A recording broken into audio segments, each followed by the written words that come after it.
All right, chapter 5-3, we're going to be talking about inequalities. And this first part, for those of you at home watching the video, this first part, you don't have to take any notes on. I'll let you know when to actually start taking notes. We're just going to kind of refresh a little bit on inequality terminology and inequality signs. So this will just be kind of super fast. All right, so first of all, we've got our inequality signs, okay? And you always read inequality signs left to right. So when you're looking at this first term, when you're looking at this first term, when you're looking at it left to right, it's smaller on the left, so that's a less than sign, okay? This next one here is a greater than sign. Again, when you're looking at it left to right, the open sign is to the left, so it means greater than. This is less than or equal to. So it's less than, but then the line underneath it means or equal to, and then greater than or equal to. And basically inequalities are very much like equal signs as far as here, like tomorrow we'll start solving equations, or not equations, inequalities with them. And it's still a wall, you still move things left and right. It works very much like an equal sign. The difference is, instead of it being an equals, like a one thing equals one term equals one term, you have a multitude of terms that work. As long as it's like, say, X is less than 4, anything less than 4. So there's a infinite amount of numbers less than 4, but anything less than 4 works. Less than or equal to 4 means it includes 4, and anything less than 4 is also part of that. Okay, so that's just a very quick review. Now we are going to be doing this today. We're going to be doing some examples of this, but I want to just kind of talk through a few really quickly. We're going to be taking sentences. The DVD costs more than $15, and we're going to be writing inequalities to match the sentence. So the first thing you do is kind of pick apart the words. The DVD costs more than, right? That's going to be important. And then $15 is what's going to be the value on the other side of your inequality. So you pick a variable to stand for D, or for the stand for the cost of the DVD. I don't care if you pick X. I don't care if you pick D. What's the only thing you guys shouldn't pick? You remember? Nope. Z's fine. S. Why not S? It looks like a 5. Yes. So I would avoid using S. If it ever comes up, I would use an X in place of S. Just because, but here they chose to use D to stand for the cost of DVDs. That's fine. So then the inequality is the D, which is the cost of the DVD, is more than, right, or greater than $15. And so anything greater than $15 is perfectly fine as far as the cost of the DVD, right? So 16 would work, 14 would not. Make sense? We'll do a couple of these together. I'm just kind of giving you a heads up of what's coming at you. This is another example of that. A dog weighs less than 50 pounds. D stands for the weight of the dog. So D is less than 50. So the weight of the dog has to be less than 50. There's your less than sign. Okay. This one, 1A here, and you don't have to write this down. We're just still kind of going over it roughly. We'll talk about it more here in a minute with your notes in front of you. Height requirement is greater than or equal to 40. You got your height requirement, which I'm going to have H stand for, is greater than or equal to 40. Okay, pretty straightforward on how to do these. This homework assignment really is pretty simple. Okay. The speed limit is less than or equal to 35. Here's a good example of where I would not use S. So I'm going to use X as the speed limit. Has to be less than or equal to, and then 35 is the number. Okay, so like I said, we'll practice doing these here in a minute. This graphic, I want to show you where to find this. Okay, so if you go to our Canvas homepage, hit done, go back to our Canvas homepage here. And I'm doing this on here so that I can show it to everyone, even those at home. So if you go to our Canvas homepage and you click on 5-3 inequalities, this is what comes up. Okay, now notice I can't really point to it because I don't have a pointer on this, but there toward the bottom where it said, here is a link to book section 5-3. If you click on that, it's going to pull up exactly what we're looking at here. Okay. And if you scroll down, this is that graphic. So if you get home in your homework and you've got some wording that you're not sure if it means greater than or less than, this little graphic is a good thing for you to reference. And I normally don't put a link in your homework to a book, but this was a good graphic I wanted you to have access to. Okay, so if you need it, I just showed you how to find it. Okay, so this is that graphic right from the book. So this is just some terminology: less than or fewer than, Okay, in that next one over, greater than, more than, or exceeds, those are all ways to kind of talk about greater than. The or equal to's get a little bit tricky, and that's why I really wanted you to have this graphic. Is less than or equal to, is no more than, or is at most. Those are all ways to say less than or equal to.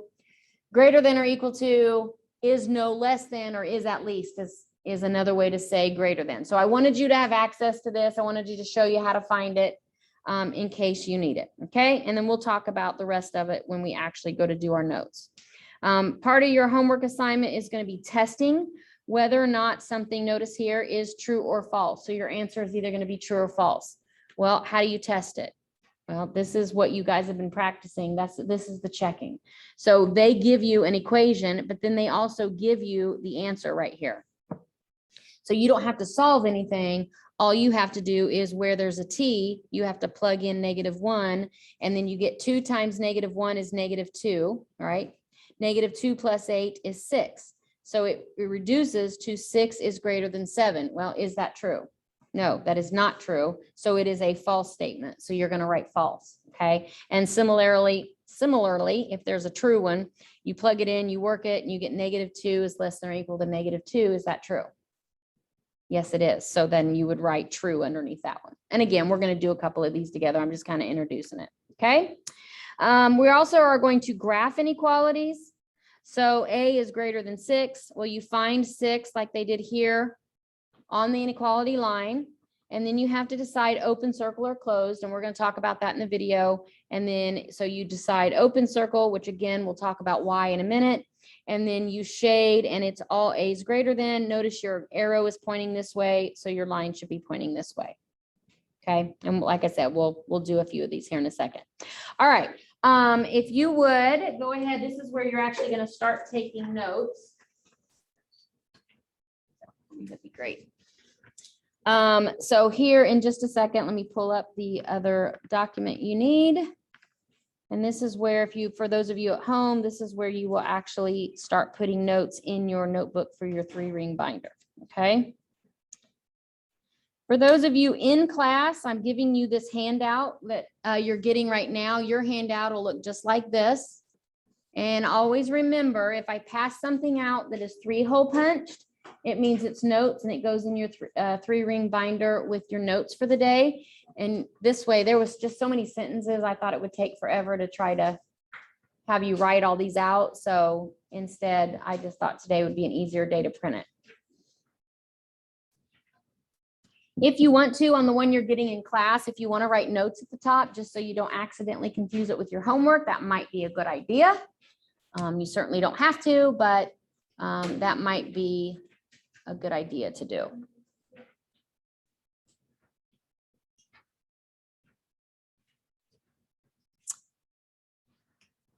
All right. Did you get you one? Okay. Thank you for passing those out. I really appreciate it. All right. So the first section here, you always have to read the directions of each section. The first section says write an inequality for each sentence. So this is where we have to decide what variable we're going to use. And then we have to decide which sign works. So I'm fine even on your homework. You don't have to write out the sentence, let P equal, but you just have to do this. Okay. More than 3,400 people attend to the flea market. Just put a P above the word people. And that tells me that's the variable you're using for people. And I'm totally fine with that. Okay. There's no need to write out a whole sentence here. So it says more than 3,400. So there's our number we're looking for. People attend to the flea market. So the way I like to set these up, put my variable, leave a space and put my number. And then go back and decide which inequality sign you're going to use. Okay. So more than 3,400 people attended the flea market. Well, we already talked about this, but what is more than?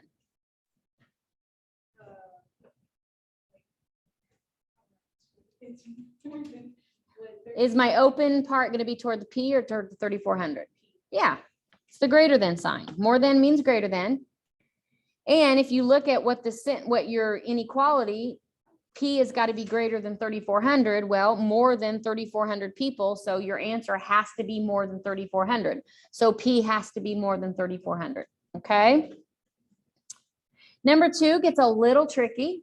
Couple months back, we were talking about what does the word per mean? Does anybody remember? Addition, subtraction, multiplication, or division? It's tricky because it's all really old. Yeah, multiplication. So $11 per hour. That's how I would represent that. Okay. Her earnings at $11 per hour. So I'm going to represent $11 per hour with 11H. Were no more than 121. So I'm going to put 11H on one side, leave a space, and put 121 on the other. And now I'm going to come back and decide which sign to put.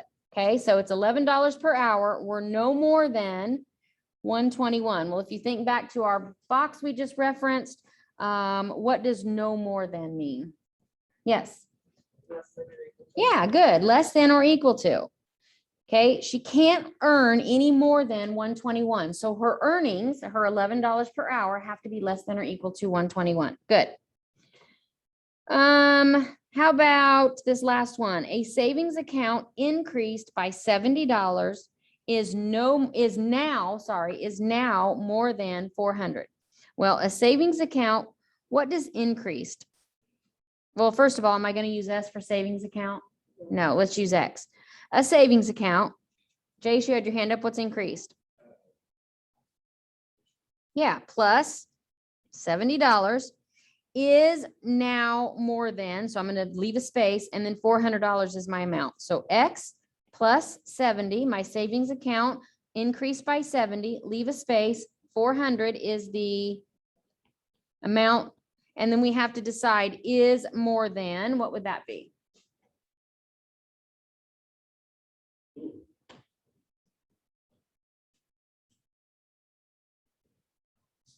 Yeah, greater than. Good. I know it. Yeah, greater than. So 70, the savings account plus 70 is now more than 400. So as long as it's greater than 400, any amount there works, right? Okay. The next section says for the given value, state whether each inequality, and notice, is true or false. So your answer is going to be either true or false. Now to decide whether it's true or false, you have to, and we're going to do number 5 here. This is basically just that check part. They already give you the answer, right? They give you X is 6.5. So where there's an X, you're going to plug in 6.5. So we're going to do 9 minus, plug in the X, which is 6.5, is greater than 3. Okay, and notice that comma there. That's where your equation stops. The other side is what X equals. Okay, so notice that comma there. 9 minus 6.5 is 2.5. Is 2.5 greater than 3? Xander?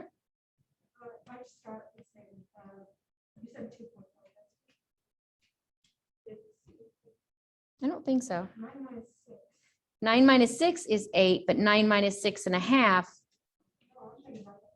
That's all right.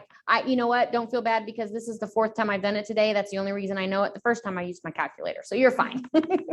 Use your calculator. Make it easy. I have to really think about the halves because they throw me. I always forget whether to round up or down. So only reason I knew it for sure is because this is the 4th time I've taught it today. So you're good. Oh, I gotcha.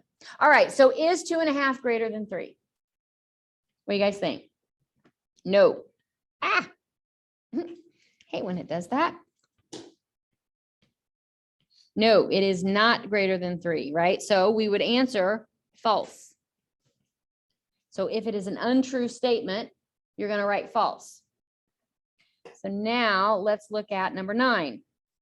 Okay, we're only going to do a couple of these. We're jumping around, but I still thought it was better to copy it off for you rather than you trying to write all these sentences out. All right, so they tell us that X equals 32, right? That's our information. So where there is an X in the equation, I'm going to plug in a 32. So the X is in the top of a fraction. So I'm going to put 32 in the top of a fraction over 4 is less than or equal to 8. And then I'm going to reduce that left side. 32 divided by 4 is 8 is less than or equal to 8. Is that a true statement? Is 8 less than or equal to 8? Yes. So you would write true. So in this section, your answer, you have to do a little bit of work to figure it out, but your answer is either going to be true or false, depending on whether or not it's a true or false statement. Okay. Good there. All right. I want everybody to, I'm going to give you a second for 11 through 17. You're going to need this information. So I'm going to take a second and let everybody write this part down in your notes. And for those of you at home that don't have a paper copy of the notes, pause the video and actually write out each one of these examples. I'm only doing a couple from each section, so you only have to write a couple examples from each section. But pause the video and take the time to write the sentences and draw the inequalities and all of that, okay? So this is what you need to know when you're graphing inequalities. First, you're going to have to decide open or closed circle, and that's based on the sign. And then you're going to have to decide which way to shade, left or right. And again, that's also based on the sign. And we're only going to do 2 examples here. We're going to do number 11 and number 14. I think these are pretty straightforward. We don't need to do too many examples.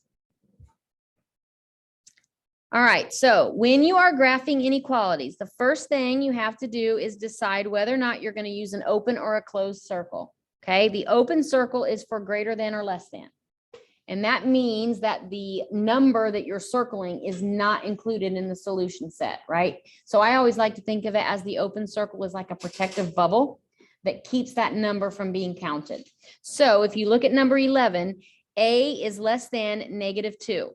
I find -2 on my number line, and then I have to decide right over that -2 on the number line, am I going to put an open or a closed circle? What do you think? Open, because it's just less than, right? And then I need to, my second step is I need to shade. So I need to decide left to right. Well, it's A is less than -2, and those are always to the left. So a couple ways you can think about it. Less than is to the left. That works, right? That's a little memory mnemonic. Also, look at the area of, or the arrow of your inequality sign and the arrow of the direction we're heading. They point in the same direction. So as long as your variable is on the left, the arrow trick works, okay? So if you look at number 14, it's B is greater than or equal to 11. So I find 11 on the number line. Is it going to be a closed or an open circle? Closed. So right over the 11, I'm going to put a closed circle. And it's B is greater than that. And those are always to the right. And again, if you look at your inequality symbol, it's pointing the same way your arrow is. Okay, so that's just a little memory trick too, to know which way to shade. All right, now doing the opposite is we're going to be given a graph and we have to write an inequality for it. And I promise these are not hard at all. Always use X, it makes it easy. I don't care if you use a different variable, but you don't have to. Okay, so here's the way I like to do it. Give myself an X, leave a space, and write the number that your bubble's above. Here, my circle is above 13. So give myself a space. So X on the left, 13 on the right. Now I need to put in my inequality sign. An open circle means that it's going to be either less than or greater than, no line underneath it, right? And my sign should point the same direction as my arrow. So there's your sign. No line under it because it's an open circle, okay? And then we'll do number 21 as another example, just because it's kind of opposite. Again, give yourself a variable, give yourself a space, and put -3 because that's the number that your circle's over. My arrow is pointing this way, which tells me my inequality is going to point that way. Do I put a line under this one? Yes, because it's a closed circle, it means it's an or equal to. So on the ones where you're given the number and you're given the equation and you have to graph it, you have to decide open or closed circle. On the ones where it's already graphed for you, if it's a closed circle and it's going this way, you know your inequality goes this way and it has a line because of the closed circle, right? And you don't have to write these down. I'm just doing a couple extras. Again, leave a space. -18 is your number. It's an open circle pointing this way, which means your inequality is going to point that way. And because it's an open circle, no line. You good? All right. For those of you at home, it's odds only on your homework assignment, and show over all your work on Cami and email me if you have any questions.